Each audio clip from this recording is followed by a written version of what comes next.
Hey guys, my name is Louise Egan from Wordpress.com, and today I'm just going to go through the difference between margin, padding and border in terms of spacing out your content. It's quite simple once you get used to it, but it does take a bit of trial and error sometimes when you don't really know. So I'm just going to go through the exact difference between them, and yeah, let's get started. Okay, so as I said, I'm going to be showing you basically the difference between margin, padding and borders in WordPress.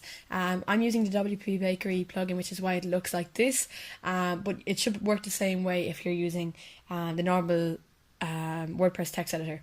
But basically in WP Page Builder, you can set the margin, padding and border for either the row, the column or the actual content itself. Now personally I never, number one, I never seem to use border. I just find it kind of unnecessary because there's nothing that you can do with border that you can't do with margin or padding unless you want to add an actual border. So I won't talk too much about borders in this video. I'll mainly be talking about margin and padding, the difference between them, and also basically the difference between basically adding margins to a row and adding it to the actual content. Personally, I never actually add it to the column unless I just want to move the column itself. Say for this one, I think I have -20 on the column just so that it goes slightly this way on the column itself.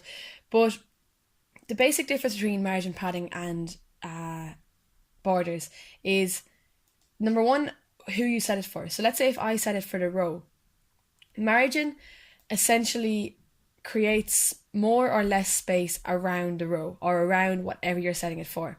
So if I have -45 px here above this first row, and you can see it's brought this row right up underneath this W because there used to be a lot of white space between this, and the top of this purple bit was right down here. So this just brought the whole row up and created less space between the top of the row and the top of my page. So margins pretty much work the same way for everything. They either create or lessen the space around an object.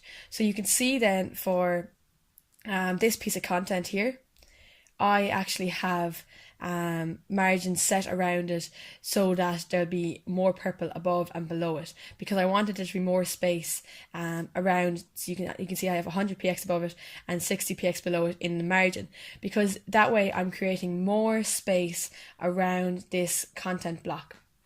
If I set 100 px of padding and 60 px of padding, that way this white bit would be 100 px higher and 60 px lower. So it wouldn't be showing the purple bit, it would be showing more of this white bit because I'd just be padding out what's already there.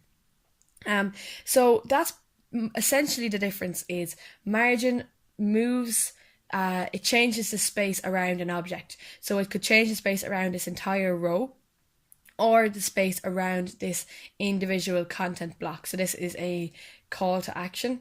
So I'm just changing the space around this call to action itself. And then padding just adds more of what's already there. So if I added more padding to this, there'd be more white thing. However, if I added more padding to this row, it would probably pad out the purple bit and there'd be more of what's there. But I prefer to add margin for the content rather than padding for the row, because it just it pads it out in relation to the content. So I kind of prefer to do that.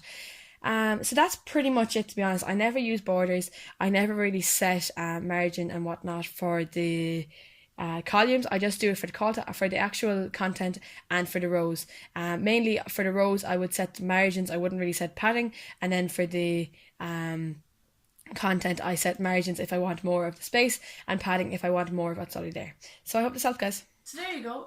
Once you get used to this, as you're building your WordPress website, it might take a bit of getting used to. You might need to try around sometimes with different things and see what gets your content in the position you want it. But apart from that, I hope this helped. I hope you have a better idea of what exactly the difference is between the three of them, because I know it's something that I actually got very confused about myself when I first started doing WordPress, and it was just a bit confusing as to if I put the difference in the margin or the padding, what moves and whatnot, So I hope that helped, guys, and don't forget to like, share and subscribe to my channel. That would mean a lot. Let me know in the comments if there's any videos you'd like me to do, and don't forget to check out my complete WordPress course. It's going to really help you when you're learning how to build your WordPress website. The link is in the description. So thanks very much, guys.